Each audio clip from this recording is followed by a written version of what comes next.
Ok, pues muy buenos días. Bienvenidos a nuestra escuela dominical. Quiero pedirles que abran sus Biblias, por favor, en Hechos, capítulo 6. Hechos 6. Vamos a leer a partir del verso 1.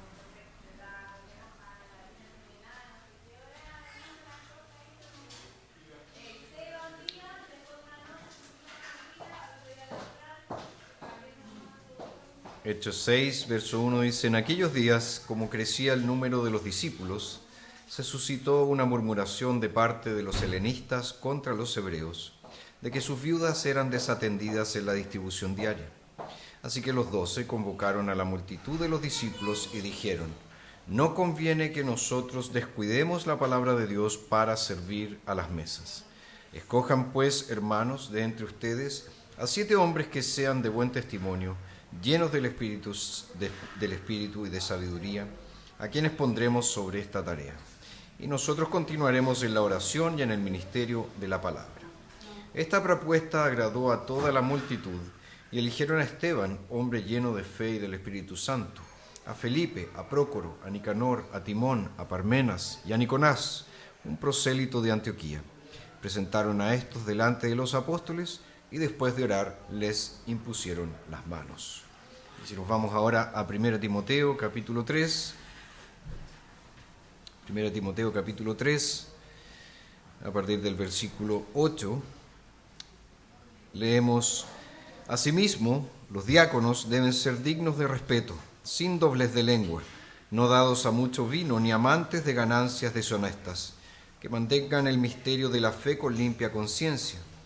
Que estos sean probados primero, y que después sirvan como diáconos si es que son hallados irreprensibles.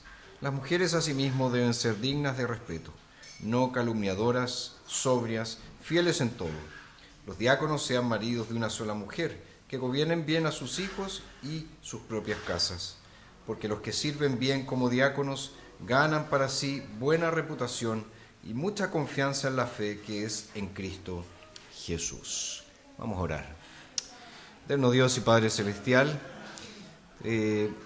exaltamos, Señor, por tu grandeza, te exaltamos por tu santidad, te exaltamos por tu majestad.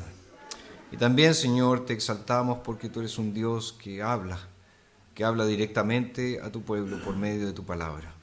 Y nosotros queremos, Señor, ser oidores atentos y hacedores también de la palabra. Así que rogamos que particularmente hoy, en que nos vamos a enfocar en los requisitos del oficio diaconal, que tú abras nuestro entendimiento, abras nuestro corazón, para que podamos recibir las instrucciones que vienen de tu palabra y de esa manera tener mayor claridad acerca de quiénes pueden ser nominados y elegidos para este oficio.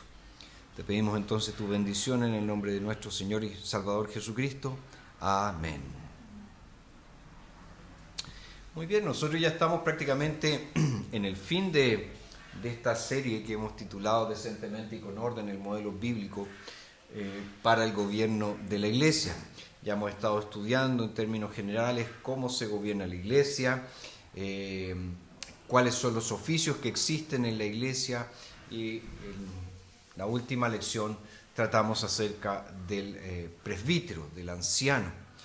Y esta última lección vamos a tratar acerca de los requisitos bíblicos para el diácono. Los requisitos bíblicos para el diácono.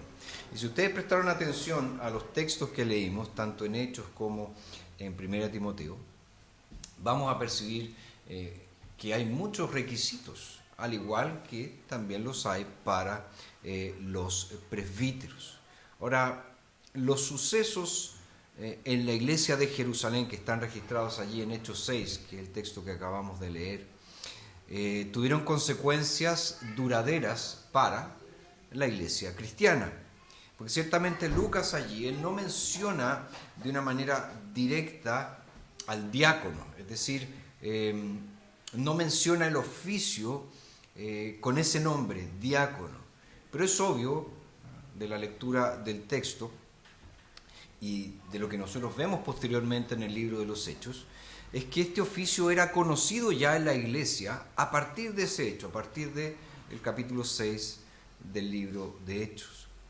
Es más, cuando nosotros leemos, por ejemplo, la carta del apóstol Pablo a los Filipenses, carta que fue escrita aproximadamente en el año 60, 62 después de Cristo, vemos que allí el apóstol Pablo menciona el oficio de diácono como si ya fuera una realidad conocida, practicada, una realidad común en las iglesias neotestamentarias. De hecho, él dirige esa carta a todos los santos en Cristo Jesús que están en Filipo, con los obispos o supervisores, ¿verdad?, y diáconos.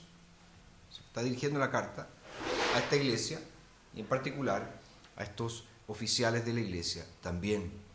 Y vemos que unos 3 años después de esto, escribe a Timoteo, en esta primera carta a Timoteo, y le escribe con ciertos detalles a un joven delegado apostólico que estaba en Éfeso, en una ciudad, ¿verdad?, de Asia Menor, y en esa carta establece cuáles son los requisitos necesarios para aquel que pudiera ser ordenado diácono. Por lo tanto, fíjense, el oficio diaconal se encontraba, ¿verdad?, en lugares que uno podría calificar geográficamente muy distantes, Jerusalén, Éfeso, pero también Filipos, para arriba. Entonces, todo, ¿verdad?, da cuenta de que este ya era un oficio conocido, era un oficio practicado, y un oficio entonces bíblico. Por lo tanto, entonces, a pesar de esa información, es llamativo que encontremos pocas informaciones sobre este oficio como tal en el Nuevo Testamento. Insisto, era un oficio conocido, era un oficio donde ya se entendía dónde estuvo más o menos su génesis, ahí en Hechos capítulo 6, en las iglesias tanto en Jerusalén como en Filipo, como en Éfeso, habían diáconos, pero no tenemos más informaciones acerca de eso. Sí, Pablo aquí en 1 Timoteo 3, él menciona a los presbíteros y menciona a los diáconos y describe, ¿verdad?, los requisitos que estos hombres deben tener para ser elegidos para ese oficio. Ahora, curiosamente, cuando Pablo le escribe a Tito, que está en Creta, no menciona a los diáconos. Y la razón parece ser que aún en Grecia la obra aún era muy incipiente. Por lo tanto, lo primero que tenía que hacer Tito allí era establecer ancianos. Después vendrían los diáconos. Porque acuérdense que los diáconos cumplen una función de ayuda, de servicio, es el ministerio de la misericordia. Y de hecho nuestro ordenamiento constitucional establece eso. Una misión como sería esta, puede ser particularizada, es decir, puede ser organizada como iglesia, teniendo solamente presbíteros sin tener diáconos. O sea, no es requisito para que la iglesia sea organizada el hecho de que cuente con diáconos. ¿Por qué? Porque mientras no hay varones para ser elegidos diáconos, los presbíteros cumplen el oficio del diácono. También, es decir, cumplen estas funciones de misericordia. Entonces, eso es lo que necesitamos tener presente. Por lo tanto, cuando analicemos este oficio, disponemos, ¿verdad?, de menos información que la que disponemos con respecto al oficio de presbítero o anciano. Pero vamos a utilizar esta información que encontramos en las Escrituras y en esta lección entonces vamos a analizar estos requisitos bíblicos para el oficio diaconal. Ya leímos 2 textos, Hechos 6, 1 Timoteo 3. Es muy posible, ¿verdad?, que haya referencias a este oficio, por ejemplo, en 1 Corintios 12, cuando Pablo habla de los dones y se refiere al don de ayuda. También en Romanos 12, cuando Pablo habla de dones de servicio, dones de misericordia, también es muy probable que se esté refiriendo a el oficio diaconal. Ahora, si uno toma los requisitos que 1 Timoteo 3 establece para el presbítero y para el diácono, se da cuenta que son bastante similares. No hay tantas diferencias. De hecho, se introducen, ¿verdad?, estos oficios con ciertos conectivos, ciertas palabras, ¿verdad?, que permiten entender que hay una relación estrecha. ¿Ah? Y uno podría decir, la única diferencia está en ¿qué? En que el diácono no necesita tener don de enseñanza. El diácono no necesita tener ese don de enseñanza que sí el presbítero tendría que tener. Ahora, en una lección anterior, nosotros dijimos que aquellos que fueron ordenados allí en Hechos 6 fueron los primeros diáconos. Los primeros diáconos, aunque no se les designe de esa manera expresamente en el texto. Por lo tanto, es necesario que cuando vamos a considerar estos requisitos que deben cumplir aquellos que aspiran al oficio diaconal, es necesario, insisto, considerar lo que nos dice allí Hechos 6, además de estos otros requisitos que encontramos en 1 Timoteo capítulo 3. Ahora, Hechos 6 señala lo siguiente, y en el verso 3 dice: escojan pues, hermanos, de entre ustedes a 7 hombres que sean, ¿verdad?, de buen testimonio, llenos del Espíritu y de sabiduría. Y más adelante, en Timoteo, nos dice que los diáconos deben ser dignos de respeto, sin doblez de lengua, no dados a mucho vino ni amantes de ganancias deshonestas, que mantengan el misterio de la fe con limpia conciencia, que estos sean probados primero y que después sirvan como diáconos, si es que son hallados irreprensibles. Las mujeres asimismo deben ser dignas de respeto, no calumniadoras, sobrias, fieles en todo. Los diáconos sean maridos de una sola mujer, que gobiernen bien sus hijos y sus propias casas. Entonces, si ustedes se fijan, es bastante sencillo reunir ambos requisitos, tanto lo que nos dice Hechos 6, como lo que nos dice 1 Timoteo capítulo 3. Enfocándonos ahora en Hechos, fíjense que el primer requisito que encontramos es que el diácono, o el que aspira al diaconado, debe ser de buena reputación y llenos del espíritu y de sabiduría.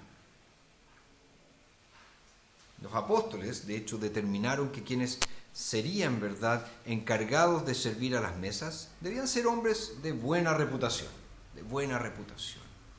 Y era vital para esta joven iglesia cristiana que quienes ocupaban estos puestos de liderazgo tuvieran ciertamente buena repetición y fueran conocidos también fuera de la iglesia como hombres de buena reputación. Es decir, no bastaba con ser hombres de buena reputación dentro de las 4 paredes de la iglesia, sino que también fuera de la iglesia debían tener la misma reputación. Un buen nombre, como nos dice el libro de Proverbios, es de gran valor. Y los creyentes, obviamente, necesitaban un buen nombre para que la iglesia de Cristo y para que el Evangelio tuviera credibilidad.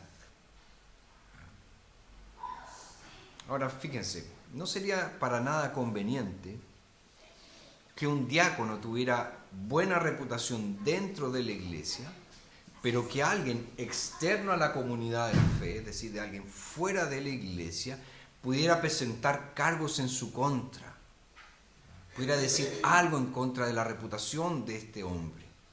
Eso obviamente dañaría la reputación de toda la iglesia.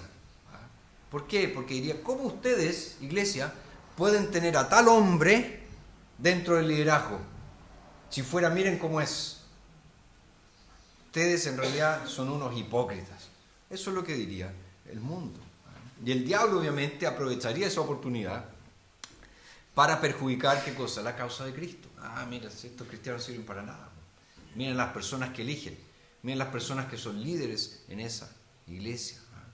Sabemos que el diablo hará cualquier cosa para desacreditar a un oficial de la iglesia y para desacreditar consiguientemente a la iglesia. Y es por eso que los líderes en la iglesia deben tener una reputación intachable.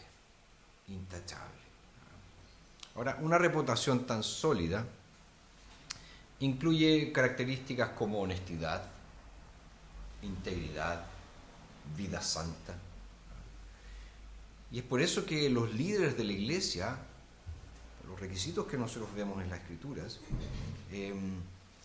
debían ser personas confiables. Ahora pensemos en los diáconos. Si ellos iban a administrar los recursos de la iglesia en beneficio de los pobres, obviamente tenían que ser personas con tal integridad que no abusarían de su posición para enriquecerse. Serían conocidos como personas de una moral intachable, de una alta moral. Y por lo tanto serían personas muy respetadas. Ahora, la buena reputación de estos hombres debía ir acompañado con otras características, nos dice Hechos 6. Es decir, debían ser llenos del Espíritu y de sabiduría. Llenos del Espíritu Santo y de sabiduría. ¿Qué significa esto? Bueno, en términos sencillos, ser lleno del Espíritu significa que toda la vida está controlada y guiada por el Espíritu Santo de Dios. Eso es ser lleno del Espíritu. Y este espíritu de sabiduría también debía dominarlos por completo. Por lo tanto, fíjense, el resultado de la habitación del Espíritu, el resultado de la guía del Espíritu sería, o daría como resultado, quiero decir, que estos hombres estarían llenos de sabiduría y serían personas muy perspicaces, que podrían, ¿verdad?, atender las necesidades de los pobres y hacerlo de tal manera que nadie se sentiría defraudado por ellos. Ahora, la sabiduría que uno escucha, lee una y otra vez en las Escrituras, no se limita solo a asuntos prácticos. Esta sabiduría también permite atender las necesidades espirituales de los demás. Entonces, fíjense, aliviar la necesidad, aliviar la pobreza, nunca se va a limitar a algunas necesidades físicas. ¿Por qué? Porque las necesidades espirituales también deben satisfacerse. De nada sirve que yo le dé a alguien un plato de comida y ahí nomás. Yo tengo que preocuparme de su necesidad espiritual, de su gran necesidad espiritual. Entonces, debían ser hombres llenos del Espíritu, guiados por el Espíritu, controlados por el Espíritu, hasta el punto de que eso trajera a su vida sabiduría. ¿Para qué? Para satisfacer las necesidades de aquellos que estaban en necesidad. Pero además, ¿verdad?, de esos requisitos que vemos en Hechos 6, encontramos otros requisitos para el oficio diaconal, como ya lo mencionamos, en 1 Timoteo capítulo 3. Y aquí el apóstol Pablo, después de haber indicado haberle indicado a Timoteo los requisitos para el oficio de anciano o de presbítero, le indica entonces los requisitos para el diácono. Y al igual que los presbíteros, fíjense que el diácono debe ser digno de respeto. Digno de respeto. La Nueva Versión Internacional traduce esa expresión como dignos de reverencia, o que debían ser reverentes. Ahora, el término en el idioma original denota una conducta digna y una conducta seria que a su vez demanda respeto de los demás. Pensemos un poquito, si eso nosotros sabemos muy bien cómo funciona. Si tú eres una persona que todo lo tira a la broma, tú eres una persona desaliñada, una persona desordenada, ¿qué respeto te van a tener los demás? Ninguno. Vas a hacer el hazme reír. En todo momento, todos se van a reír de ti. Porque tú mismo te comportas de tal manera que nadie te respeta. Entonces aquí la idea del término es que el diácono se comporta de tal manera, de una manera tan digna, que exige respeto de los demás. Los demás lo respetan. Y dicho respeto, dice el texto, se gana en parte porque los diáconos son sin doblez de lengua, como dice, no dados a mucho vino, ni amantes de ganancias deshonestas. O sea, se ganan el respeto de los demás debido a esa conducta. ¿Qué significa sin doblez de lengua? Bueno, decir una cosa y querer decir otra. Es el hábito, ¿verdad?, que tienen algunas personas de decir algo, pero en realidad están pensando otra cosa. Ocultan, ¿verdad?, sus reales intenciones. Ocultan su real parecer. Entonces, en el fondo, es ser falso. Es ser un hipócrita. Es ser alguien engañoso. Y eso, ¿verdad?, amenazaría la credibilidad y la estabilidad de la comunión de la comunidad cristiana, de la iglesia cristiana. Y es por eso que doblez de lengua en la Escritura es sancionado en otras partes. En el libro de Proverbios, en el libro de Salmos, aparecen varias referencias. Cuando habla de doblez de corazón, está refiriéndose a eso, a que dice una cosa y hace otra. O dice una cosa y está pensando en otra. Entonces, nosotros sabemos, por lo que nos dice la carta de Santiago, que la lengua es un instrumento muy poderoso, y que ese instrumento poderoso es capaz de perturbar fácilmente la comunión dentro de una iglesia. Ahora, dado que el diácono puede estar íntimamente involucrado en la vida de las personas, por causa de las necesidades de estas personas, es obviamente imperativo que el discurso del diácono esté libre de chismes, esté libre de mentiras, es decir, que sus palabras sean edificantes, que sus palabras sean santas. El diácono debe controlar su lengua en toda circunstancia. Eso es lo primero. Después nos dice el texto que no debe ser dado a mucho vino. Bueno, ser adicto al vino o ser un borracho, ¿verdad?, demuestra que la persona no tiene autocontrol. Y obviamente eso daña la reputación de alguien. Y si se tratara de un oficial de la iglesia, dañaría la reputación de toda la iglesia. Si esta persona que cumple un oficio, que es diácono, es un borrachito, es bueno para tomar, ¿verdad?, y deja la escoba en todas partes. Entonces, el diácono tiene que dar el ejemplo. El diácono, incluso con su ejemplo, con sus palabras, con su instrucción, debiera alejar a otros de la adicción al alcohol, alejar a otros de beber tanto. Diáconos deben trabajar para que las personas, en el fondo, no estén cautivas a algo como el alcohol. Ahí podemos incluir otras cosas, el dinero, los bienes, en fin.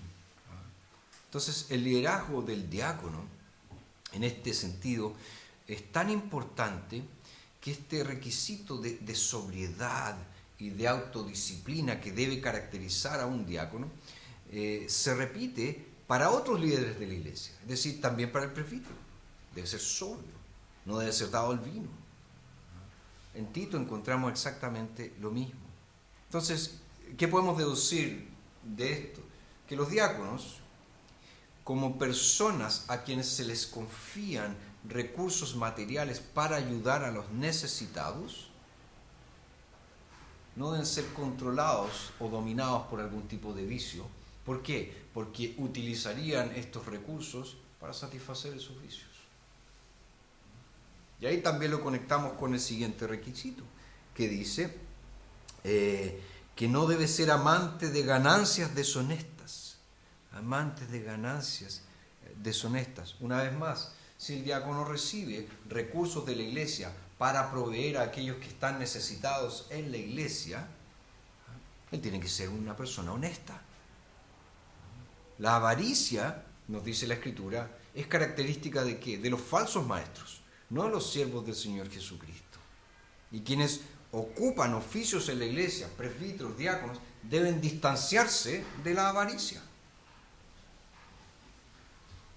Entonces el trabajo de un diácono ciertamente puede exponerlo a la tentación con respecto al dinero.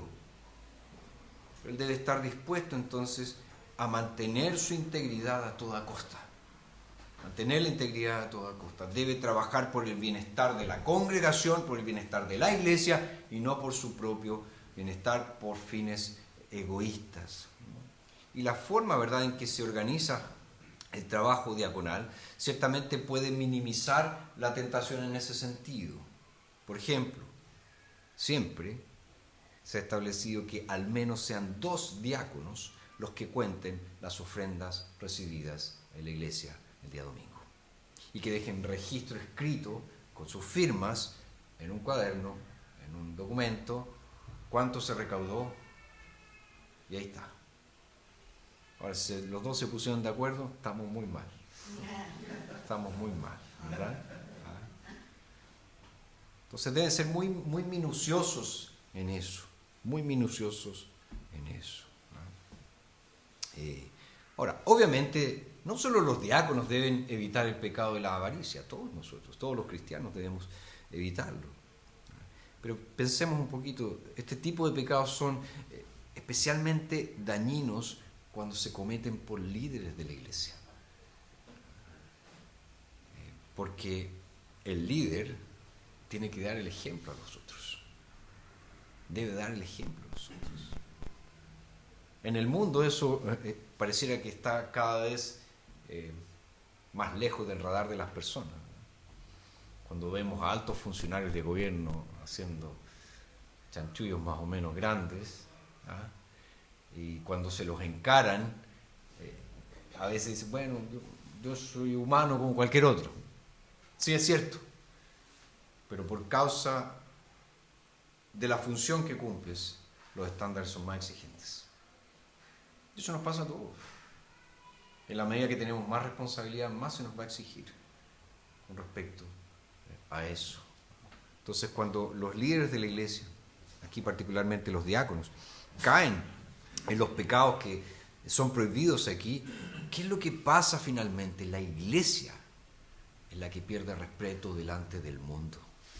Y la misión de la iglesia es la que se ve gravemente comprometida. ¿Por qué creen que hay tanta burla dirigida hacia los evangélicos? En muchos sentidos, ¿verdad? Partiendo de que somos todos ignorantes, que no sabemos leer ni escribir, hasta que somos todos unos ladrones, particularmente los pastores, ¿verdad? Todos ladrones. Y el mundo se goza en esas cosas, pero gran parte de la razón de que el mundo nos acuse de eso es porque ha visto tanto escándalo, que ha desacreditado a la iglesia del Señor. Pastores que se han llenado sus bolsillos con las ofrendas de los hermanos. Otros que han tenido vidas escandalosas. Entonces, pensemos en eso. No es que Dios quiera ser tan exigente, es que el Señor sabe muy bien lo que pasa cuando estos estándares no se cumplen. Entonces, tenemos esos primeros requisitos. Después, Pablo continúa aquí en 1 Timoteo 3, hablándonos de que el diácono, ¿verdad?, debe mantener el misterio de la fe. Mantener el misterio de la fe. Verso 9 dice que mantengan el misterio de la fe con limpia conciencia.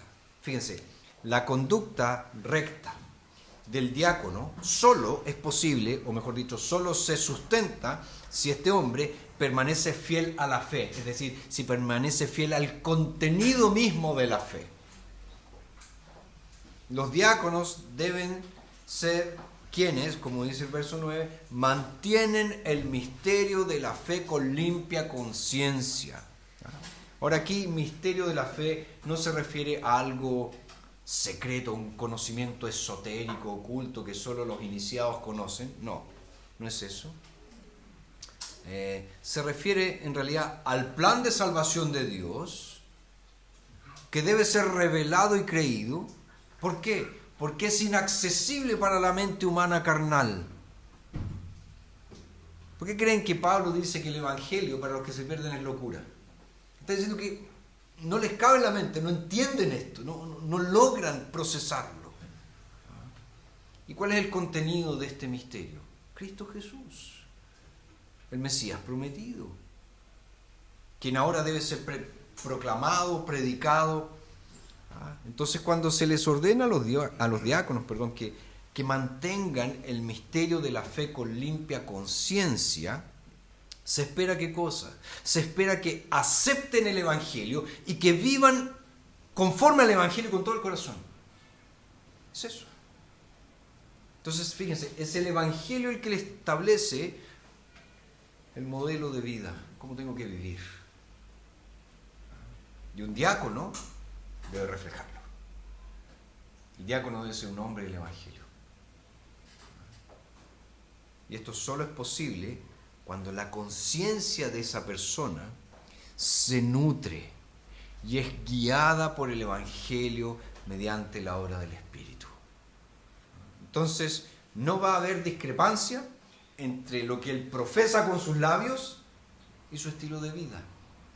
Va a haber una armonía.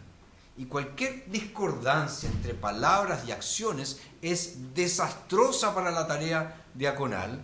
¿Por qué? Porque expone al diácono a que lo acusan de hipócrita. Él dice que cree tal cosa, pero mira cómo vive. Y obviamente así se socava su credibilidad. Insisto, los requisitos establecidos por Pablo en esta primera carta a Timoteo, en el capítulo 3, para los presbíteros o ancianos y para los diáconos son muy similares. Pero la gran diferencia es que al diácono no se le exige que sea capaz o apto para enseñar.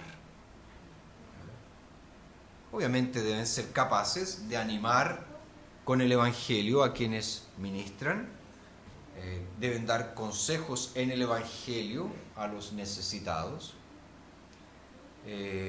y por esa razón se les pide que mantengan, ¿verdad?, el misterio de la fe con limpia conciencia. Es decir, tienen que ser hombres del Evangelio, que animen con el Evangelio, que aconsejen con el Evangelio.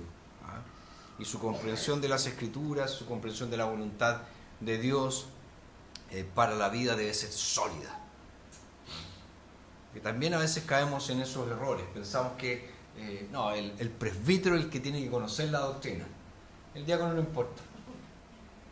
No. Ambos tienen que conocer muy bien las Escrituras, muy bien la palabra de Dios. El diácono debe ser un hombre espiritualmente maduro, al igual que el presbítero. Ahora Pablo instruye a Timoteo acá en el verso 10, diciéndole que estos, refiriéndose a los diáconos, sean probados primero y que después sirvan como diáconos si es que son hallados irreprensibles. Fíjense, la prueba aquí, en este caso, en este oficio, es necesaria. Y aunque no se especifica en el texto cuál es la naturaleza de la prueba, cómo tiene que ser la prueba, el contexto mismo indica que la vida y la reputación del diácono deben ser examinadas para demostrar que verdaderamente es intachable.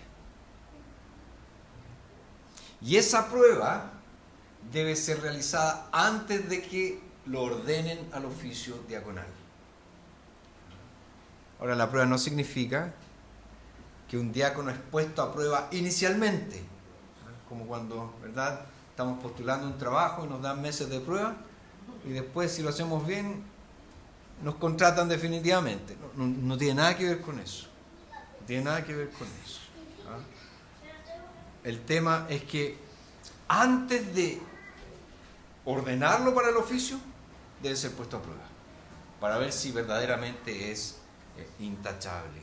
Ahora, al igual que los ancianos, los diáconos no deben ser neófitos o recién convertidos. Es decir, deben tener un historial creíble de vida cristiana intachable.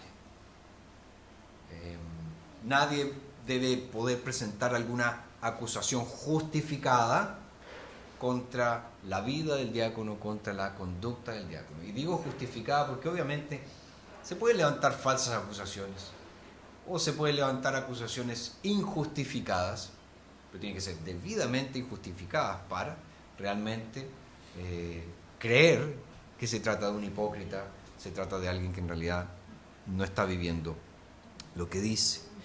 Ahora, la congregación puede evaluar a los candidatos a diácono utilizando ¿qué cosa? Bueno, los requisitos que estamos viendo aquí, los requisitos para el oficio diaconal que estamos viendo aquí. De hecho, la forma pasiva, impersonal del verbo probar, en el idioma original, obviamente, sugiere que la comunidad, es decir, la iglesia toda, debe participar en la evaluación de estos posibles candidatos. Y ese procedimiento, ojo, concuerda con lo que ya leímos en Hechos 6, cuando los apóstoles dicen: escojan ustedes a 7 varones de buen testimonio, llenos del espíritu y sabiduría, para que los pongamos. O sea, ustedes evalúen cuáles de estos son realmente hombres así. Y esa es la idea de ponerlos a prueba. Ahora, de repente aparece el verso 11 aquí. Las mujeres asimismo deben ser dignas de respeto, no calumniadoras, sobrias, fieles en todo. Encontramos aquí una palabra, mujeres, en el contexto del oficio diaconal. Y efectivamente la primera palabra de este verso 11 es mujeres. La primera palabra no es diaconisas ni nada por eso, es mujeres. Ahora, si uno considera todos los factores de este texto, particularmente en el idioma original, porque muchas veces eso ayuda a interpretar de una manera más correcta, parece lógico entender aquí que está hablando el apóstol Pablo de las mujeres de los diáconos. Las mujeres de los diáconos. Contextualmente, insisto, parece tener más sentido, ya que el versículo que le antecede y el que le sucede están hablando obviamente de los diáconos, de los hombres, de los varones. Y obviamente también el versículo que sigue habla en el contexto del ámbito doméstico, un área importante obviamente con respecto a los requisitos necesarios para el diácono. Entonces aquí las mujeres, es decir, las cónyuges de los diáconos, deben ser dignas de respeto. Y el mismo término que ya se usó para los diáconos, el mismo término que ya se usó también para los presbíteros. De hecho, si ustedes ven, todos los requisitos mencionados aquí para el diácono están resumidos en lo que se dice de las mujeres: dignas de respeto, no calumniadoras, fieles, sobrias en todo. Porque ser calumniador, este pecado de la lengua, ser chismoso, es exactamente lo mismo a ser doble de lengua. Es decir, es ser engañoso, es no ser honesto. Temperada o sobria concuerda con no dado al vino. Y fiel en todo concuerda con manteniendo el misterio de la fe con limpia conciencia. Entonces, cuando uno considera estos requisitos que se exigen a la mujer del diácono, nos damos cuenta por qué se incluye aquí a la mujer del diácono. Fíjense, dado que al diácono se les confiaba el cuidado de los pobres, y que eso muchas veces incluía viudas, mujeres enfermas, es muy probable que las mujeres de los diáconos ayudaran a sus maridos en este sentido. Y al participar, ¿verdad?, de la labor de su marido, la mujer no se transforma automáticamente en diaconisa, pero obviamente iba a poder ayudarlo en el caso de que la persona en necesidad fuera una mujer. Y por eso entonces era imperativo que fuera digna de respeto, que no fuera una mujer chismosa, que fuera una mujer fiel, que fuera una mujer sobria, una mujer con cualidades, ¿verdad?, que le ganaran el respeto. Entonces sería de gran ayuda para su marido, no un obstáculo para ella, tampoco una distracción para él, en fin, y eso es algo importante. Después en el verso 12 se nos dice que los diáconos sean maridos de una sola mujer, que gobiernen bien a sus hijos y sus propias casas. Como oficiales, ¿verdad?, al servicio de Cristo, tenían que dar un buen ejemplo a la congregación. Ahora, ¿qué significa ser marido de una sola mujer? La traducción que tenemos aquí, la Reina Valera actualizada del 2015, es literal, pero presenta una ambigüedad. ¿Por qué? ¿Significa entonces que los solteros no pueden ser diáconos?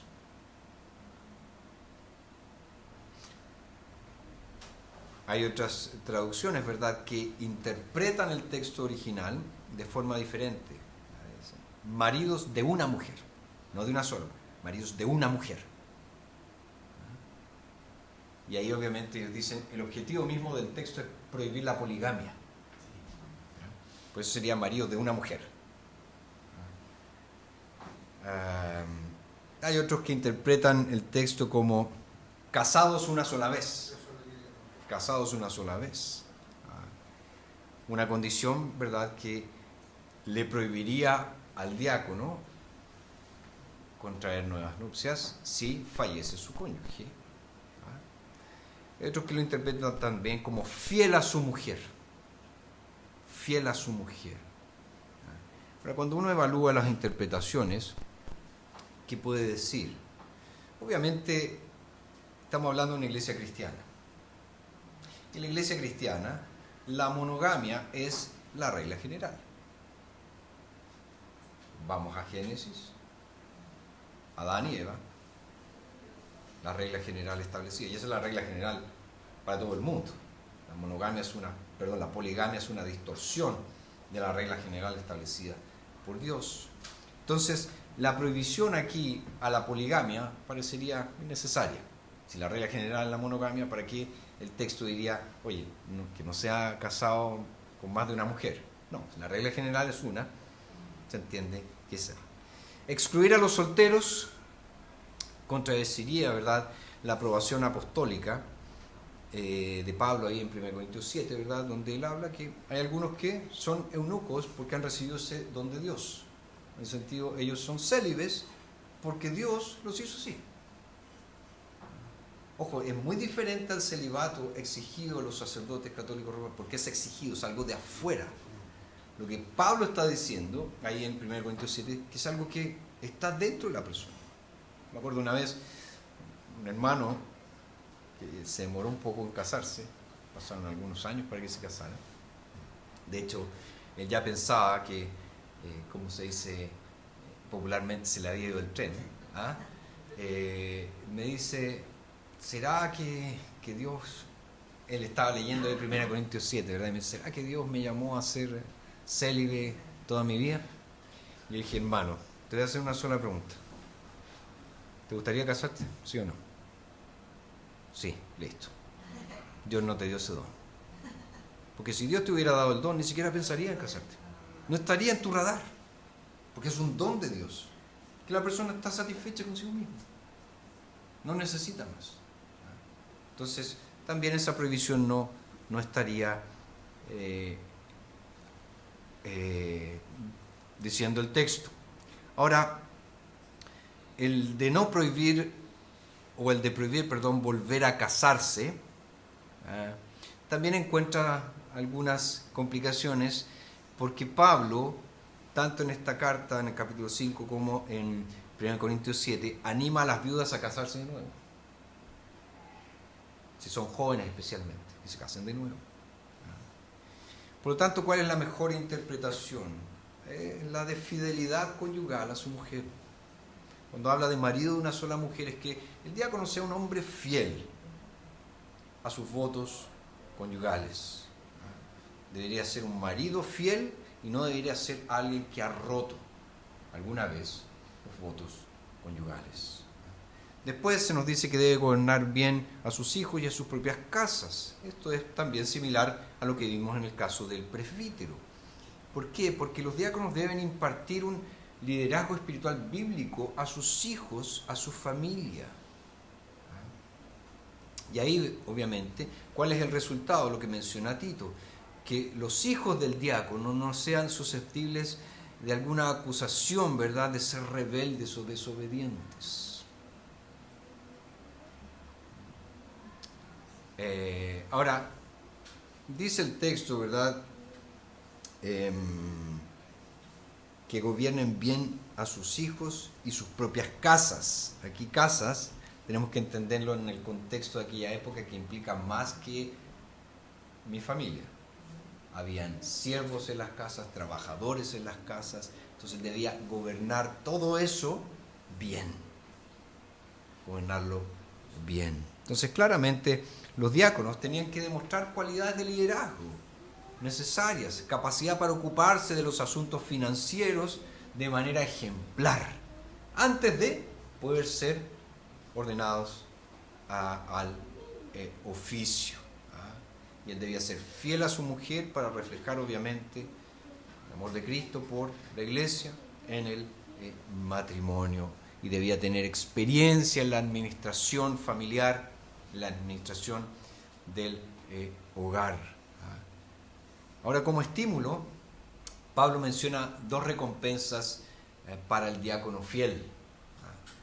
Y esto es muy importante para los hermanos diáconos, que a veces dicen: yo soy diácono nomás, me gustaría ser presbítero, porque parece que esos son los que valen. Los diáconos no sirven mucho. Miren lo que dice el texto, verso 13. Porque los que sirven bien como diáconos ganan para sí buena reputación y mucha confianza en la fe que es en Cristo Jesús. Es decir, los diáconos que cumplan fielmente su oficio van a ser muy apreciados por la congregación, van a ser muy amados por la congregación. Y este alto respeto debiese ser la motivación de alguien para convertirse en diácono. Yo me quiero ganar el respeto de mis hermanos, que ellos vean cómo yo los sirvo, que ellos vean cómo yo estoy allí para lo que necesiten. Y también obviamente un estímulo para dedicarse al servicio al pueblo de Dios. Y además dice que tendrán mucha confianza en la fe que es en Cristo Jesús. Fíjense, dice que cuando ejercen fielmente este oficio, van a tener valentía o confianza. Y aquí obviamente está diciendo que va a recibir la capacidad para hablar abierta y francamente, para exhortar y consolar a aquellos a quienes ministra. Y quienes, verdad, sufren necesidad, al oírlos, van a experimentar el poder de la palabra de Dios. Y esa confianza, verdad, en el hablar que va a tener el diácono fiel, proviene directamente de Cristo Jesús, quien, acuérdense, no vino para ser servido, sino para servir. Y es Cristo Jesús quien capacita a los oficiales. Ya para estar concluyendo, y como les decía al principio, esta es la última lección de esta serie del gobierno de la Iglesia. Fíjense que es sorprendente que las Escrituras destaquen las características espirituales necesarias para el oficio diaconal. Porque en la sociedad actual, ¿cuáles son los criterios? Educación, para acceder a algún trabajo, que sea innovador, que tenga una imagen dinámica. ¿Qué creen? Que hay muchos que se sacan fotos, ¿verdad?, corporativas, ¿sí?, y tienen que presentar, ¿verdad?, eso. Y ese sería el perfil, ¿verdad?, según el mundo, el perfil profesional deseable. Este es. O miren las revistas a veces, esas revistas que hay de trabajo, de emprendimiento y cosas, ¿quiénes aparecen en las fotos? Puro feo, ¿verdad? Puros cabros encachados, que se ven así como que la llevan, que son dinámicos, en fin. Entonces eso es lo que nos presenta el mundo, pero la palabra de Dios nos guía en otro sentido. Nos guía a buscar sabiduría, ¿verdad?, en la gestión práctica de la vida familiar. Nos habla de la madurez en la fe, nos habla de integridad en todos los asuntos, nos habla de una buena reputación pública, nos habla del compromiso desinteresado del diácono por servir. Ahora, la razón de que estas características estén aquí en el texto bíblico es cuando nosotros decimos, miren la función que cumple el diácono en general. Es una función de servicio. Y esa función de servicio se debe ver modelada en el carácter del hombre que está sirviendo.